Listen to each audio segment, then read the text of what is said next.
Hello, my name is Yujin Tang. I was a software engineer at Amazon, and I've built a profitable business. And I routinely give talks on Clubhouse and in other communities on startup life and building businesses and technology and stuff. And uh, I wanted to, as one of my goals with doing this is to empower everyone to go out and start their own business, especially after seeing like some statistics that are kind of scary, that like 80 something% of people in the U.S. don't like their job, and some of my friends have started to kind of call me and be like, hey, like I'm starting a business, or stuff like that, or I'm thinking about starting a business or stuff like that. So I wanted to kind of put a lot of information out there for everyone to just kind of you know, uh, just free information for people to get an idea on how to start their business. So today we're going to be talking about zero to revenue. So I want to talk about why revenue first. I just want to motivate you to why should I get revenue? Why wouldn't I get funding, right? Because you see all these startups that get their 5 million in funding, 200 million in funding, and you're like, whoa, I should get that, right? I should go for that. Well, I'm here to specifically talk about zero to revenue and why you want revenue.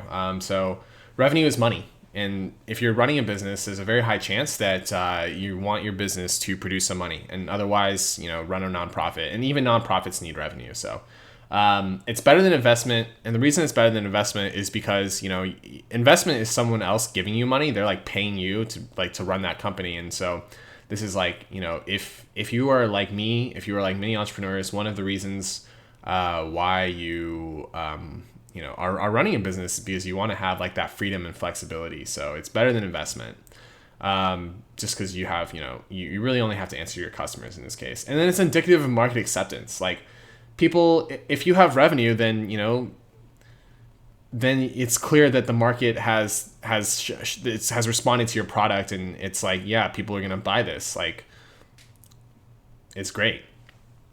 So yeah, if you want, the motivation behind like zero to revenue and not zero to raising $300 million, is revenue is money.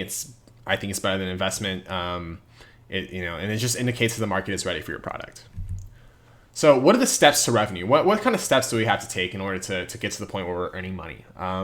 So step one is we identify a gap in the market, right? So this is like literally from zero, from you not having started your business yet. Identify a gap in the market, and this can be anything. This can be a small gap. This can be a large gap. I'm gonna talk a little bit more about kind of how to do this later. But step one is just to find out something that there's like a problem, right? Find some sort of problem in the market. Identify a gap. Step two is to decide how you can help. Like, how can you help fill this gap in the market, right? You have a set of skills. You have a set of experiences. You have knowledge. You have a knowledge base that probably your skills and your experience and your knowledge base is really unique to you. This is true for like every person, right? Everything about you is unique to you, so only you can really decide how you can help. And I would say, don't just decide how you can help, decide how you can best help, right? And then once you have like identified a gap in the market and decided like, okay, this is how I can help, like how can I fill that gap, then it's time to build an MVP. It's just like, like you can start building your minimum viable product. So how do we identify a gap in the market? I use these three things, and it's really like, the first two kind of come together, and then the third one is like a just like a commentary for me, right? So draw from your past experience. Like I was saying earlier, your experience is unique, and you have things that other people don't. You've seen things that other people don't. Other people haven't. So draw from your past experience, right? So in my case, when I started my second company, my past experience was that I had, in my first company, I joined a bunch of incubators and accelerators, and I saw that there was just not a lot of techies out there. There's not a lot of other tech folk, and a lot of people in the startup scene were like, we need a technical co-founder, and I saw this everywhere. And then it was like, what do people complain about? People complain about, not being able to find a good technical co-founder. Or actually, I had some calls with some wonderful people, and I kind of asked them about their experience trying to build a company, like a software kind of company. And it turns out that it's not only difficult to find a technical co-founder, but it's also difficult to find like a good developer. And so, there's a lot of gaps to be filled in the kind of human resources for technology space that I kind of got into. And then the last thing is just automating a process. And this is more about like software itself. Like if you're identifying a gap in the market, this is just a way that you can identify a gap, right? It's like speeding things up, automating a process. And like this is like, this is one of the less obvious gaps. And this is something that really I see because I worked on a lot of automation things. And so I know that you can automate processes to you can create a SaaS software that automates a process to fill a gap, to solve a problem.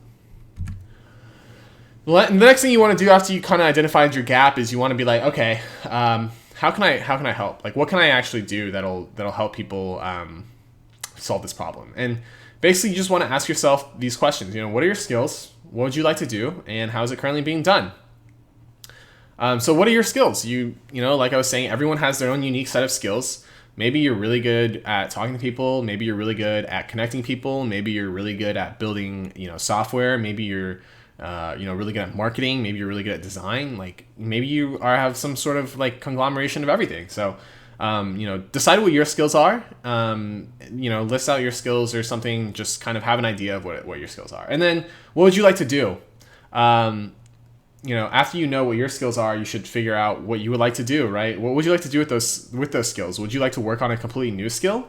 It's really hard to kind of like work on a completely new skill without, using some of your old skills to kind of prop you up. But think about what you would like to do. It doesn't have to be, super complex. It can be like, I want to get better at marketing. Or in my case, I want to get better at sales. I'm pretty good at building software, and like I would like to get better at sales. It's just an experience that I want. It's a skill that I would like to improve. And how is it currently being done? And this is actually like something that's like not every problem is currently being solved, but a lot of them are currently being solved by makeshift methods. There's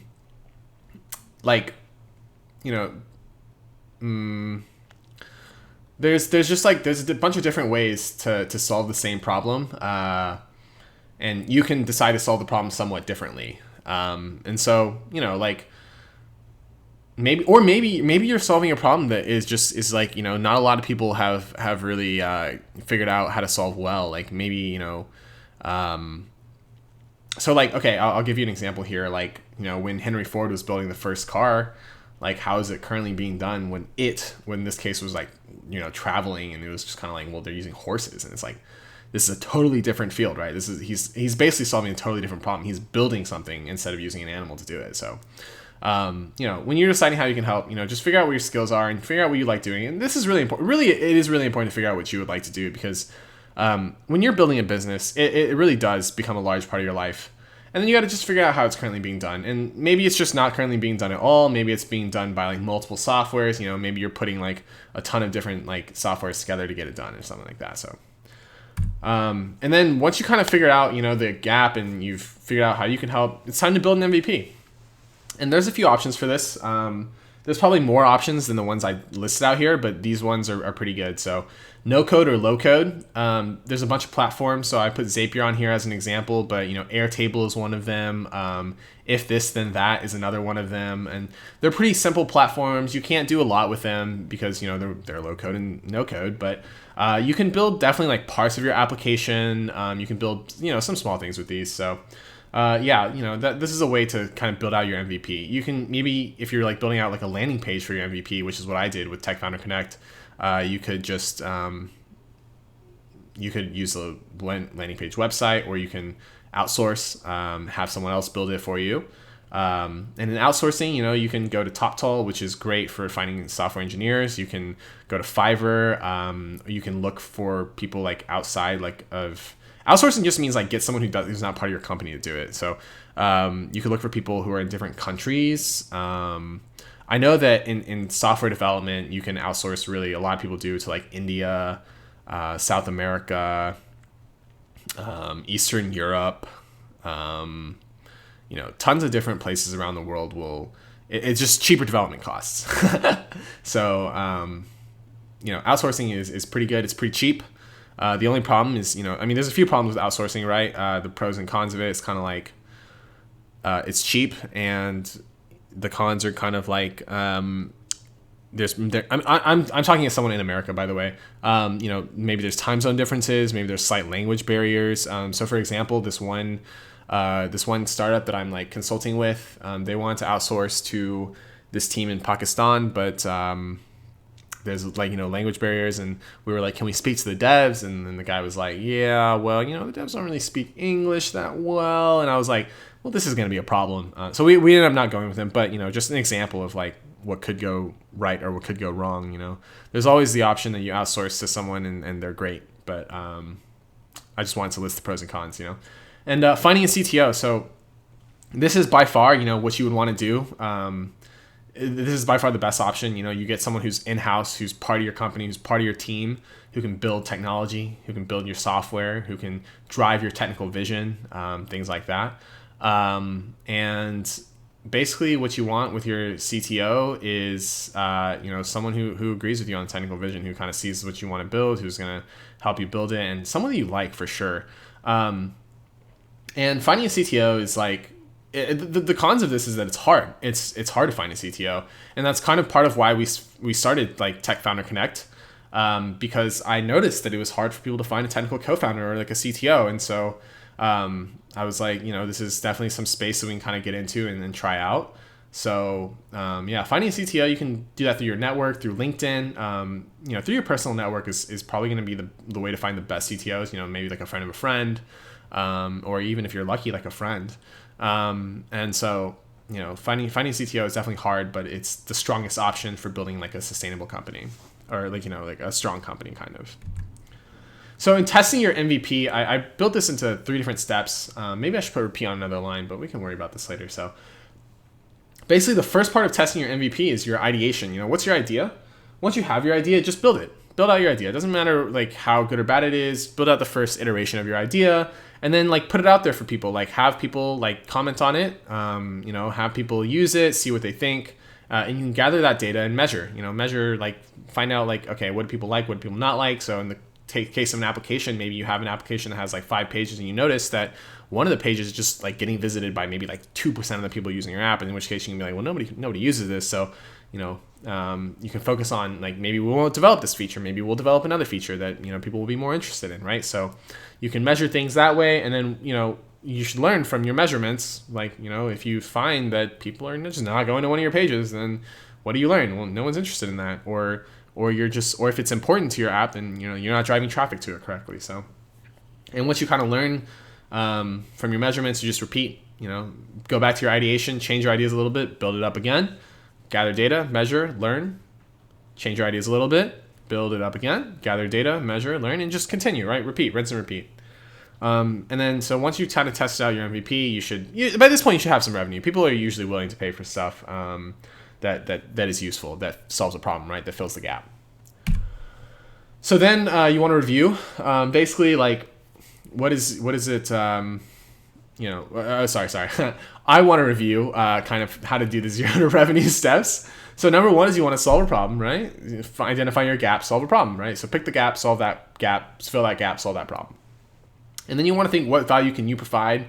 Like, how can you fill that gap? How can you solve that problem? How can you fit that, right? That's your skills and what you want to do and stuff like that. So think about the value you can provide, and then notice that MVPs can produce revenue. Like, your minimum viable product can produce revenue for you. Like a landing page can produce you revenue. So don't be afraid to put your MVP out there. I hope that this was valuable to you. If you have any questions for me, please leave them in the comments, or DM me on Twitter, or ask me on LinkedIn or whatever. So all right, cool. Peace out.